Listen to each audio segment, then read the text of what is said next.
Maximum মানুষেরই বন্ধু নামাজ হয় না, ওযু হয় না। বলে কেমনে বলেন? আমি দেখতে পাই বিশেষ করে জিন্স প্যান্ট পরে যারা আসে অনেক সময় ম্যাক্সিমাম ছেলেরাই দাঁড়িয়ে প্রস্রাব করে দেয় রাস্তার পারে। লজ্জা শরম তো নাই, কারণ যার লজ্জা নাই তার যার লজ্জা নাই তার ঈমান নাই, যার ঈমান নাই তার আমলের কোনো ভ্যালু নেই। চতুর্পাশে ফাউন্ডেশন যদি শক্ত থাকে ছাদ টেকবে, ফাউন্ডেশন ঠিক না থাকলে যেমন ছাদ টেকানো সম্ভব না, ছাদটা না টিকলে বসবাস করা সম্ভব না, ঠিক কিনা বলেন? ঠিক তেমনি ভাবে আপনার ঈমানের ফাউন্ডেশনটা শক্ত রাখতে হবে। বন্ধু আমার দিকে তাকান, শুক্রবার দিনে তাৎক্ষণিকভাবে বন্ধু অনেকে প্রস্রাবটা করে পানি খরচ করে মসজিদে চলে যায় যে হুজুর তো নামাজে দাঁড়িয়ে গেছে। আছে না নাই? এতদিন যেই কায়দায় আপনারা প্রস্রাব করেছিলেন আজকে থেকে কায়দাটা চেঞ্জ করে দেখবেন। আপনি পানি খরচ করবেন না বন্ধু, হাতে টিস্যু রাখবেন, একটু হাঁটার পরে দেখবেন প্রস্রাব ঝরে ঝরে পড়ছে। যার বন্ধু প্রস্রাব করার পরে 100% পবিত্র হতে পারবে না, তার নামাজ আল্লাহর দরবারে কবুল হবে না। যেমন আমি আপনাদেরকে যদি एग्जांपल দেই, সাদ বিন মুআজ রাদিয়াল্লাহু তাআলা আনহুর ইন্তেকালের পরে আমার নবী সাহাবায়ে কেরামদেরকে নিয়ে তার কবরের পাশে গিয়ে দোয়া করতে থাকলেন। ইয়া রাসূলুল্লাহ, তার কবরের পাশে এসে দোয়া করার কারণ কি, তাসবিহ তাহলিল পাঠ করার কারণ কি? আপনারা আমার প্রাণের নবী ডেকে ডেকে বললেন তার কারণ হলো, আমার দিকে তাকানো বন্ধু, তার কারণ হলো সে এত বেশি আমল জীবনে করেছে, তার ইন্তেকালের পরে তার জানাজায় ৭০,০০০ ফেরেশতা গ্রহণ করেছে। ইয়া রাসূলুল্লাহ, ইয়া হাবিবাল্লাহ, নবী গো, ও প্রাণের নবী, তারপরেও তার কবরের পাশে দাঁড়িয়ে দাঁড়িয়ে তাসবিহ তাহলিল কেন গো? আমার নবী বলেছেন সে প্রস্রাব করার পরে পবিত্রতার উপর তার খেয়াল কম ছিল, এই কারণে তার কবরের আযাব হওয়ার সম্ভাবনা রয়েছে। আমি নবীর জন্য সাহাবায়ে কেরামদেরকে নিয়ে তাকে দোয়া করে দিলাম, আল্লাহ তার কবর আযাব বন্ধ করে দেয়। আমার এই কথাই হাদিসে নিয়ে আলোচনা করব, কারণ বাংলাদেশে অসংখ্য মুসল্লি ডিজিটাল, ওমা কথা কয় না, একবারে দেখতে হ্যান্ডসাম লাগে, একবারে হিরো, কিন্তু বসে তো প্রস্রাব করতে পারে না। দুর্ভাগ্যজনক হলেও সত্য। কথা বলেন না কেন? বুঝেন না কথা? এখন অনেকে রাগ হবে, বলে হুজুর এতক্ষণ লাইনটা তো ভালো ছিল, এখন তো ক্রসিং হয়ে যাচ্ছে। বন্ধু, শত্রুতা করে বলছি না, কাউকে বিহীন করে বলছি না, এসেছি মূলত আপনাদেরকে উপদেশ দেওয়ার জন্য। তোমরা ভিতরে আসো না, এই কুয়াশার মধ্যে খোলা আকাশের নিচে দাঁড়াইছো, অসুস্থ হয়ে যাবা, ভিতরে আসো, আসো আসো, সবাই ভিতরে আসো। একেবারে শেষ প্রান্তে চলে আসছি। আমার দিকে তাকান, আল্লাহ রাব্বুল আলামিন বলেছেন ইন্নাল্লাহা ইউহিব্বুত তাওয়াবিনা ওয়া ইউহিব্বুল মুতাহহিরিন। নিশ্চয়ই আল্লাহ রাব্বুল আলামিন যারা তওবার মাধ্যমে পবিত্র হয় এবং নাপাকি দূর করার মাধ্যমে পবিত্র হয়, আল্লাহ ওদেরকে ভালোবাসে। এটা আল্লাহর কথা। তার মানে পবিত্র যারা তাদেরকে আল্লাহ ভালোবাসে। বলেছেন কে? আমার দিকে তাকান, বলেছেন কে? আল্লাহর হাবিব বলেছেন। এটা হলো আল্লাহর ওয়াজ। আর আল্লাহর হাবিব কি বলেছে দেখেন, আল্লাহর হাবিব বলেছেন লা তুকবালু সালাতুম বিগাইরি তুহুর ওয়ালা সাদাকাতুম মিন গুলুল। আল্লাহর হাবিব বলে দিয়েছেন পবিত্রতা ছাড়া কখনো আমল কবুল হয় না, আর হালাল টাকা না হইলে কখনো দানও কবুল হয় না। আওয়াজ তুলে বলেন না নাউজুবিল্লাহ। তাহলে আমল করার আগে, জিকির করার আগে প্রস্তুতিটা খুব শক্তভাবে নিতে হবে।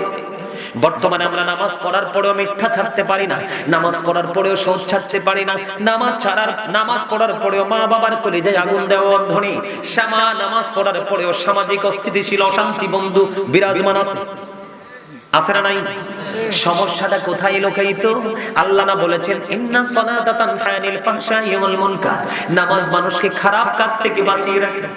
হাদিস শরীফের মধ্যে রাসূল বলেছেন সালাতুল খামস ওয়াল জুমআতু ইলাল জুমআ ওয়া রমাদানু ইলা রমাদান মুকাফফিরাতুল লিমা বাইনাহুন্না ইযা ইসতুনিবাতুল কাবাইর। আল্লাহর হাবিব বলেছেন যিনি 5 ওয়াক্ত নামাজ পড়বে, এক জুমা থেকে আরেক জুমা যথাযথভাবে আদায় করবে, এক রমজান থেকে আরেক রমজান যথাযথভাবে আদায় করবে, সব গুনার কাফারা হয়ে যাবে রে, যদি ইচ্ছে করে সে কবিরা গুনাহ থেকে বেঁচে থাকতে পারে।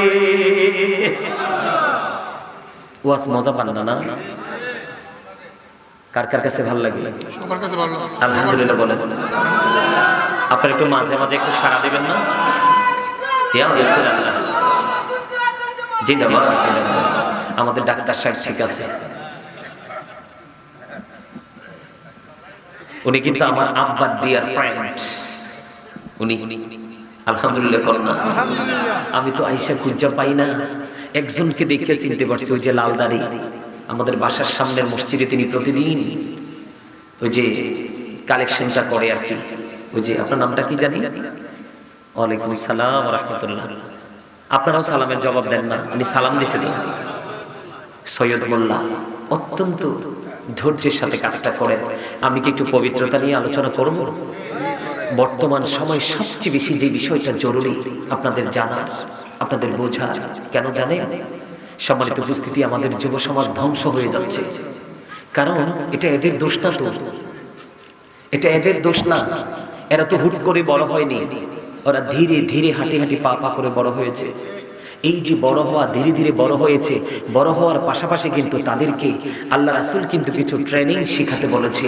আমরা কিন্তু ব্যর্থ পিতামাতা, তাদেরকে সে ট্রেনিং দিতে পারিনি, কারণ আমরা তো সেটা জানি না, সেটা আমরা জানি না। ঠিক না ঠিক? আর জোরে বলেন। মনে রাখতে হবে, every parent should take care their children very carefully. প্রত্যেকটা পিতামাতার উচিত তাদের সন্তানের দায়িত্ব যত্ন সহকারে পালন করা। আর আমরা সন্তান হিসাবে আমাদের উচিত উই শুড ওবে আওয়ার প্যারেন্টস। আমাদের প্রত্যেকের উচিত আমাদের পিতামাতাকে মান্য করা। তার কারণ হলো paradise of the child under the feet of the mother. মায়ের পায়ের নিচেই সন্তানের জান্নাত। আপনারা কি জানেন আপনাদেরকে যারা বাবা হয়েছেন আপনাদেরকে আল্লাহ রাসূল কি দায়িত্ব দিয়ে গেছেন? আমার দিকে তাকান প্লিজ, কথা বলবেন না, আমি কিছুক্ষণের মধ্যে শেষ করব, খুব অল্প সময় ওয়াজটা গোছাবো। সম্মানিত উপস্থিতি, আল্লাহ রাসূল বলেছেন আদিবু আওলাদাকুম আলা তালাতি খিসালিন হুব্বি নবিকুম ওয়া হুব্বি আহলি বাইতিহি ওয়া আলা কিরাতিল কুরআন। রাসূল বলেছেন তোমরা তোমাদের সন্তানদেরকে তিনটি বিষয় শেখাও। কয়টি বিষয়?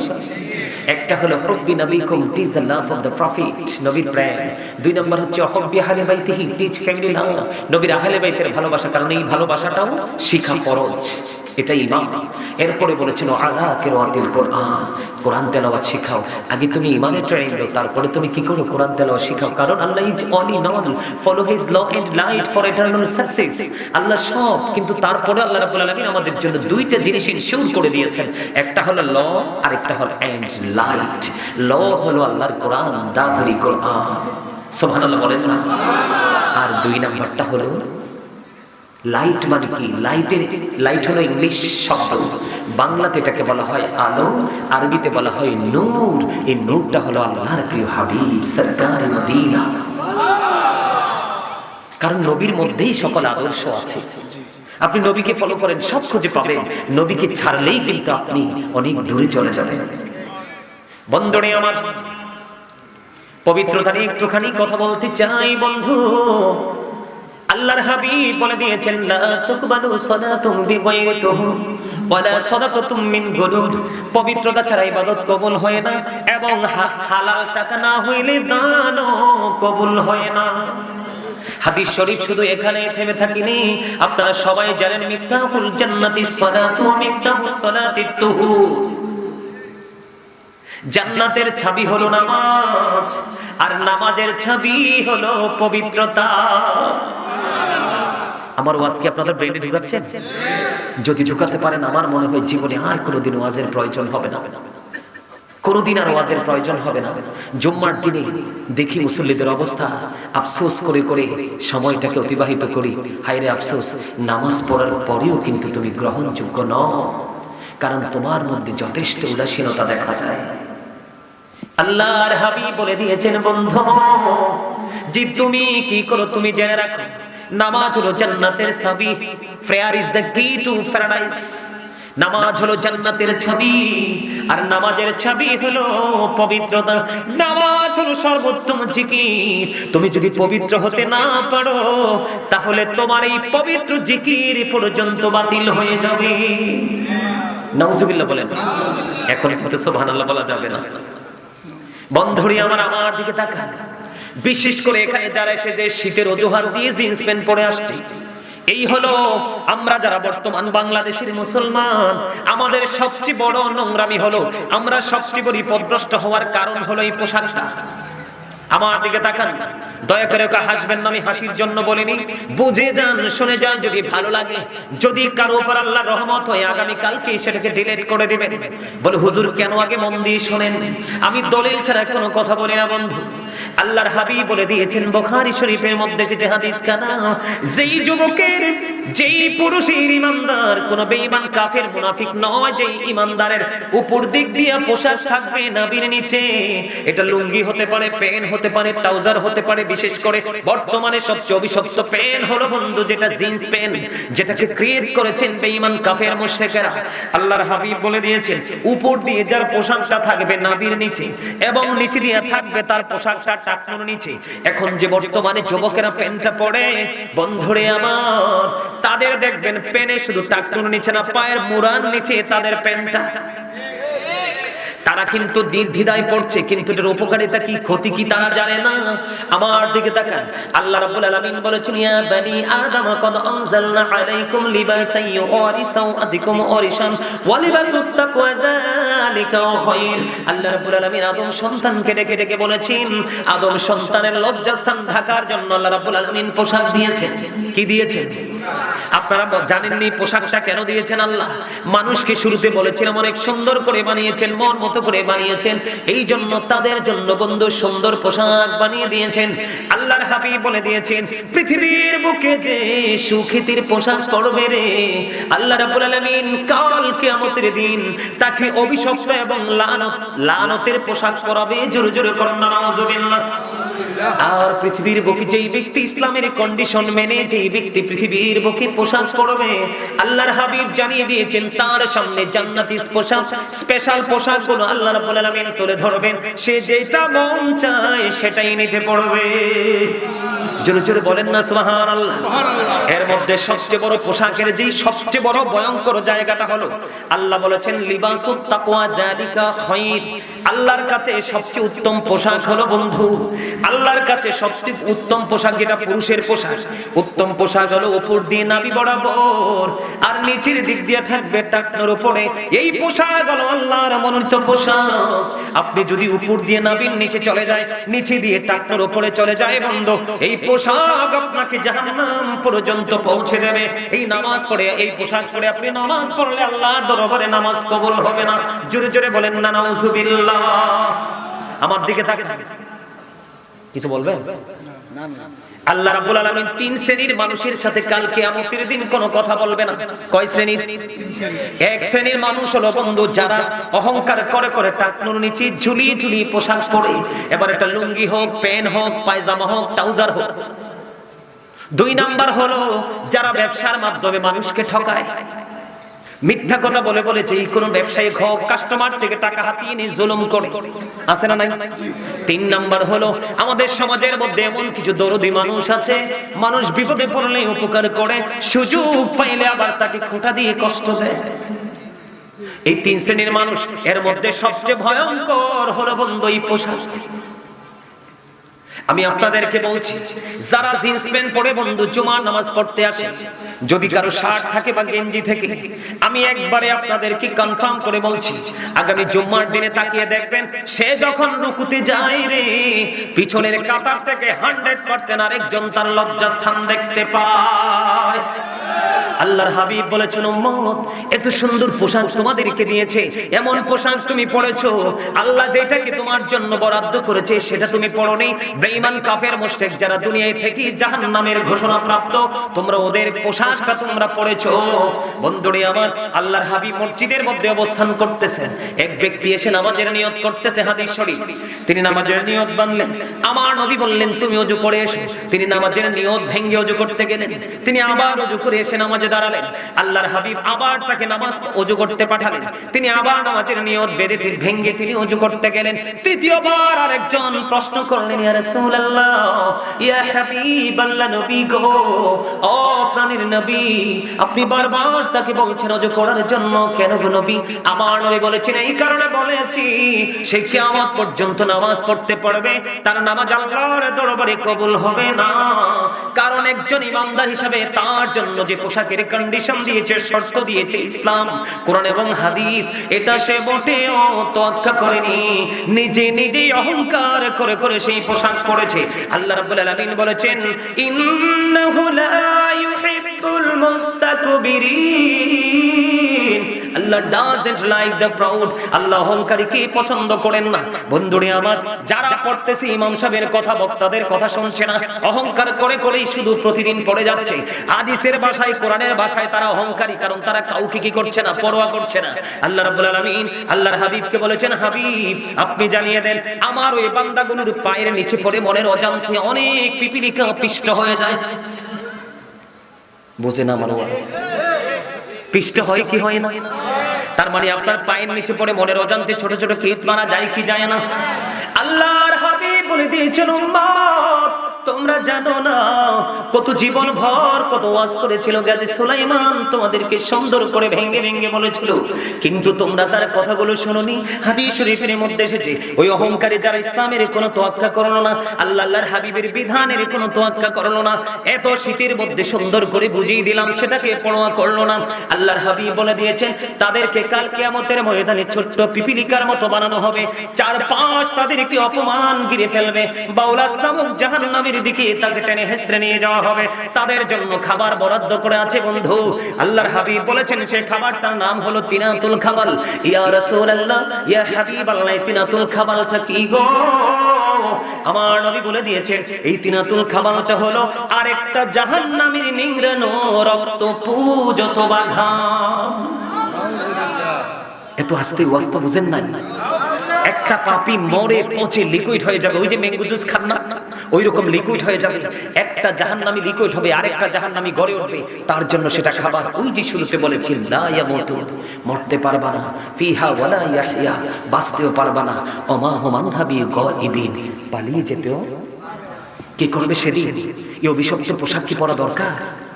এই কারণে আমাদের দেশে এখন অনেকে বলতে পারেন, আমি ছোট্ট করে দিচ্ছি, অনেকে বলতে পারেন যে হুজুর জুম্মার দিনে আমি এটা কি নিচের দিক দিয়ে বটে দিব, কি করে দিব? আমি মেনে নিলাম আপনি নিচের দিক দিয়ে থেকে বটে উঠিয়ে দিবেন, কিন্তু উপরটাকে বৈধ করবেন কেমনে? কারণ এই প্যান্টটা জন্মই হয়েছে ছোট্ট হয়ে, হাজার চেষ্টা করলে আপনি উপর দিয়ে উঠাতে পারবেন না। বলে হুজুর ঢাকা থাকবে, হাজার ঢাকা থাকলেও আল্লাহ কি দেখবে না? আল্লাহ যে আপনাকে অর্ডার দিলেন, এই যে আমার দিকে তাকান, কখন একটা বিষয়কে আল্লাহ ফরজ করে দেন বান্দার উপর যেটা অনেক বেশি জরুরি হয়, গুরুত্বপূর্ণ হয়, এই যে নাভি বরাবর অথবা নাভির উপরে রাখা পোশাক পুরুষের জন্য, ইমানদারদের জন্য, আর নিচে দিয়ে টাকনুর উপরে রাখা এটা একজন ইমানদার পুরুষের জন্য ফরজ। নাউজুবিল্লাহ বলে আরো জোরে। অনেককে দেখা যায় শুক্রবার দিন অনেক টকটকে লাল জামা পরে আসেন, একেবারে টকটকে লাল জামা মাকরুহ তাহরিমি, হারামের অন্তর্ভুক্ত, পুরুষের জন্য এটা হালাল নয়।